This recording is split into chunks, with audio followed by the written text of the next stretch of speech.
Nagsisimula ang pelikula sa isang pamilyang nag-e-enjoy sa isang bakasyon sa tabi ng lawa. Ang ama ng pamilyang ito ang pinakanapakasamang mafia boss sa Amerika. Kaya't marami sa kanyang mga karibal sa negosyo ang gustong mawala siya. Sa ilang sandali matapos ang bunsong anak ng pamilya na nagngangalang Liam may nakitang bangkang demotor na papalapit sa kanila. Gayunpaman hindi ito pinansin ng kanyang ama sa pag-aakalang ito ay nagbabakasyon lamang katulad sa kanila. Gayunpaman ang bangkang demotor ay patuloy na lumalapit at pagkatapos ay naglabas ng armas ang driver na ikinamatay ng ama at ang lahat ng miyembro ng pamilya. Ang umatake ay upahang tao mula sa karibal ng ama ni Liam. Sa pangyayaring ito, tanging si Liam lamang ang nakaligtas. Makalipas ang 60 years, isang mafia group na nagdiriwang sa likod bahay kasama ang pinuno ng mafia group na si Liam. Si Liam na ngayon ay matanda na, mula sa trahedya na dumaan sa kanyang pamilya si Liam ay paralisado na umaasa sa wheelchair sa loob ng 60 taon. Sa kabila ng kanyang kalagayan, desidido si Liam na mabuhay at bumangon upang maging mafia boss. Ipinagpatuloy niya ang legacy ng kanyang yumaong ama. Kilala rin si Liam sa kanyang madiskarteng katalinuhan at tumpak na mga kasanayan sa pagbaril na nagbibigay sa kanya ng paggalang mula sa lahat. Sa lalong madaling panahon matapos si Liam ay binati ng kanyang bagong kapitbahay na nagngangalang Amanda. Kung saan inalok siya nito ng pie na siya mismo ang nagluto. Bilang isang paraan ng pagpapakilala sa kanyang sarili. Pagkatapos na malugod na tinanggap ito ni Liam at nag-usap sila. Sa gabi, ipinagpatuloy ni Liam at ng kanyang 5 alipores ang kanilang selebrasyon na minarkahan ang kanilang lumalagong tagumpay sa negosyo. Si Liam ay isang mafia boss na sangkot sa drug trafficking at illegal na armas. Sa kabila ng kanyang kilalang reputasyon kilala si Liam sa pagiging mabait sa mga lokal na residente at kapitbahay. Habang isinasagawa niya ang kanyang negosyo sa ibang bansa, hindi sila nagdudulot ng gulo sa paligid nila. Ang 5 alipores ni Liam ay ang kanyang mga pinagkakatiwalaang associates na malapit sa kanya. Kasama ang pamangkin ni Liam at kanang kamay na nagngangalang Edward, na nanatiling tapat kay Liam at sinasamahan siya kahit saan. Sa ibang pagkakataon si Amanda ay nakitang nakikipagtalo sa kanyang kasintahan. Napag-alaman na si Amanda ay minamaltrato ng kanyang kasintahan na isang gumagamit ng droga at tinatrate siya ng masama. Kinabukasan nakikipag-usap si Amanda sa kanyang mga kapitbahay. Pinayuhan siya na layuan na niya ang kanyang kasintahan. Natahimik lamang si Amanda, nang biglang tinawag siya ng kanyang nobyo na hinihimok siyang pumasok. Sa araw na iyon sinadya ni Liam na dumalaw sa bahay ni Amanda para ibalik ang plato mula sa pie na binigay niya sa kanya. Sa sandaling iyon ay nagtanong si Liam tungkol sa mga pinsala ni Amanda nang mapansin niya ang kanyang mga bagbog na mata. Kagagawan iyon ng kanyang nobyo dahil madalas itong maging marahas sa kanya. Inamin din niya na hindi niya kayang ipagpatuloy ang pamumuhay kasama nito. Subalit hindi sigurado si Amanda kung paano tatapusin ang relasyon nila ng kanyang nobyo. Pagkarinig nito, binanggit ni Liam na kaya niyang mawala ang nobyo ni Amanda. Gayunpaman ay tinalikuran ni Amanda ang sinabi ni Liam na isinasaalang-alang na biro lamang ito. Noong gabing iyon habang nasa bahay si Liam ay hindi inaasahang nakatanggap siya ng tawag mula sa isang hindi pamilyar na numero. Sinasabi ng tumatawag na siya ang individual na responsable sa pagkamatay ng kanyang asawa sa nakalipas na 10 taon. Si Liam ay nagkaroon ng isang asawa ngunit walang mga anak.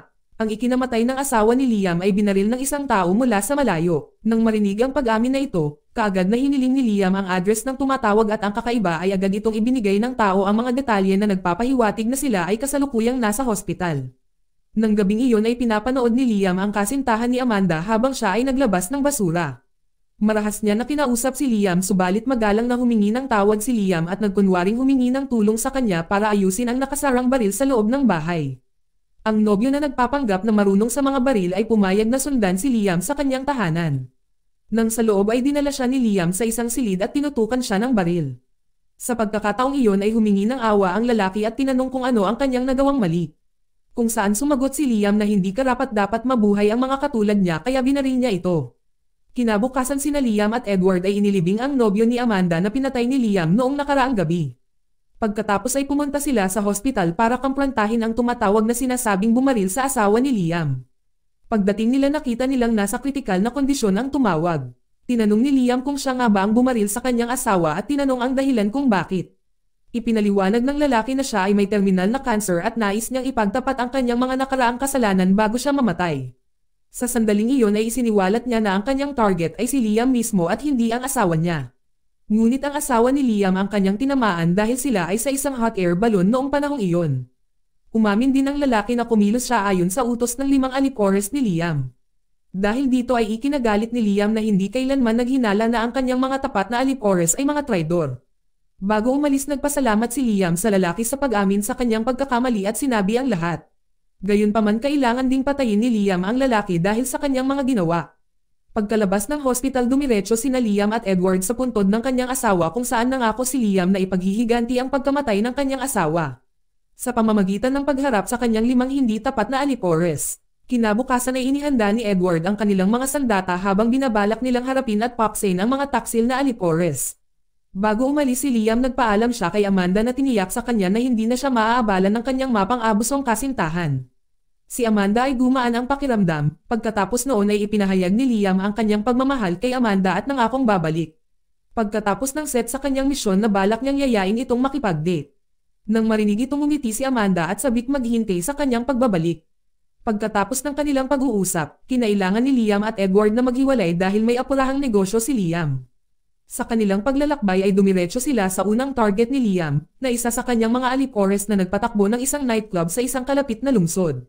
Nang makarating sa nightclub ay nadiskubre nila ang isang illegal na underground fighting event na nagaganap. Sa sandaling iyon ay nagpaputok si Liam ng kanyang baril sa ere.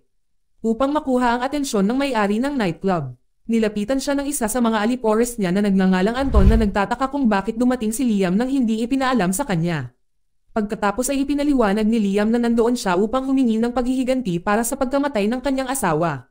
Ipinagtapat ni Anton na ang pag-atake ay para kay Liam hindi ang kanyang asawa. Sa nakaraan ang 5 alipores ay sabik na tanggalin si Liam upang mapalawak nila ang kanilang mga operasyon sa lokal. Tila si Liam ay palaging tumatanggi na magsagawa ng kanyang negosyo sa droga at ilegal na armas sa lokal, iginigiit na gawin ito sa ibang bansa. Ngayon hindi na nila nakita para alisin pa si Liam dahil ang bawat isa sa kanila ay nagtatag ng kani-kanilang mga negosyo. Kaya hinimok ni Anton si Liam na kalimutan ang nakaraan, na binibigyang diin na dapat silang tumuon sa kasalukuyan at panatilihin ang kanilang negosyo. Gayunpaman si Liam ay nainsulto at ipinahayag ang kanyang intensyon na tapusin ang lahat ng 5 kanyang mga alipores kasama si Anton. Nang walang pag-antala, kumilos si Liam at agad na pinatay si Anton. Maya-maya, isang lalaking nagngangalang Shane Bowie ang nakipag-away sa isang pulis. Dahil sa pagsakay sa kanyang motorsiklo na walang helmet, sa halip na makipagtulungan ay nakipag-away siya sa pulis na nagdulot ng kabuluhan. Sa kabila ng pagbunot ng pulis sa kanyang baril, nakuha ito ni Shane at binaril ang opisyal. Kasabay nito sina Liam at Edward na pinagmamasdan siya mula sa malayo na isa sa mga alipores ni Liam at ang susunod nilang target. Makalipas ang 1 oras ay umuwi si Shane nang hindi namalayan na nandoon na sina Liam at Edward upang harapin siya. Gayunpaman inutusan ni Liam si Edward na manatili sa kotse habang siya ay pumasok mag-isa sa loob. Nang ilang minuto malubhang nasugatan ni Liam si Shane. Pagkatapos ay kinaladkad siya sa labas at walang awa na tinapos. Pagkatapos lumipat ang eksena sa 3 natitirang alipores na ngayon ay pinuntirya ni Liam. Sila ay sina Louis, Candy at Dwarf. Matapos malaman ang tungkol sa pagkamatay ni na Anton at Shane na napagtanto na maaaring sila na ang susunod. Kaya nagpasya silang maging mas maingat. Sa susunod na araw na tinawagan ni Candy si Liam upang tanungin kung siya nga ba ay target sila. Kinumpirma ni Liam ang kanilang mga takot na sumumpa na tatapusin si Candy at ang kanyang kasamahan. Ipinaliwanag ni Liam na humingi siya ng paghihiganti para sa pagkamatay ng kanyang asawa kung saan sila ang may pananagutan. Sa pagsisisi na iminungkahi ni Candy na gumawa ng mga pagbabago at ilagay ang nakaraan sa likod nila. Si Liam pagkatapos inutusan si Candy at ang kanyang 2 kaibigan na magkita sa kanyang lumang workshop. Kung gusto nilang iwasan ang kanilang kapalaran. Kalaunan ay pumayag si Candy sa mga tuntunin ni Liam at nangakong magkikita sila doon. Kinaumagahan ay maagang nakarating sina Liam at Edward sa workshop, kung saan inutusan ni Liam si Edward upang magbantay habang hinihintay niya si Candy at ang kanyang mga kasamahan. Nang hindi nagtagal ay dumating na ang 3 sa mga alipores ni Liam. Agad na nagtutok ng armas si Liam sa kanilang pagdating. Ang kanyang intensyon ay hindi pagkakasundo kundi upang maalis silang 3. Kalaunan ay naganap ang bar-ilan sa gitna nila. Si Edward na tinutulungan si Liam mula sa malayo ay nagawang patayin si Dwarf. Samantalang si Candy ay nakalusot sa pagawaan sa pamamagitan ng isa pang pasukan at ngayon ay nasa likod mismo siya ni Liam.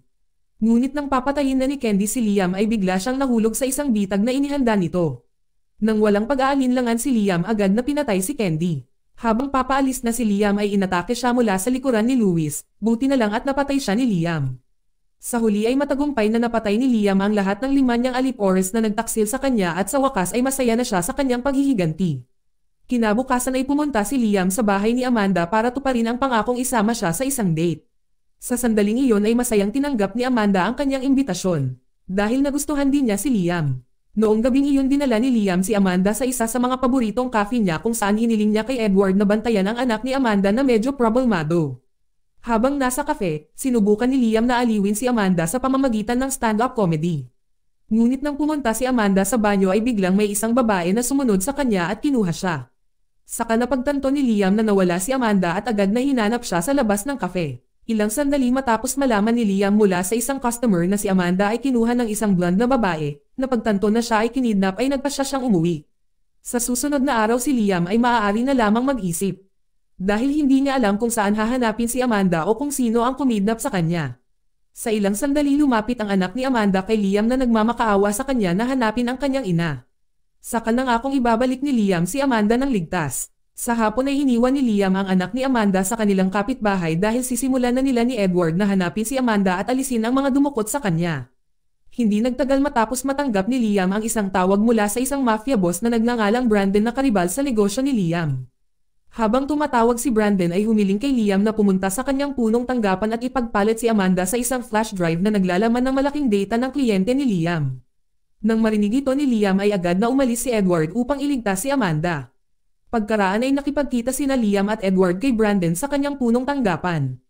Kung saan agad niyang pinakiusapan si Liam na ipakita kung dala ba niya ang flash drive. Pagkatapos noon ay inanyayahan ni Brandon si Liam na sumama sa kanyang gang para mapalaki ang kanilang mafia group. Nagalok din si Brandon ng malaking halaga kung pumayag si Liam na sumama sa kanila. Gayunpaman tumanggi si Liam dahil hindi siya pumunta doon para makipagpayapaan kundi para patayin silang lahat. Sa ilang putok lang ay nagawa ni Liam na patayin si Brandon at ang dalawang tao nito. Samantala ang blonde na babae na dumukot kay Amanda ay nakatakas. At si Edward naman ay mabilis na kinalogan si Amanda. Sa hindi inaasahang pagkakataon ay humingi ng permiso si Amanda kay Liam. Dahil gusto niyang maghiganti sa blonde na babae. Nang marinig ito masayang pinayagan siya ni Liam na patayin ang blonde na babae. Habang papatayin nila ni Edward ang mga natitirang alipores ni Brandon.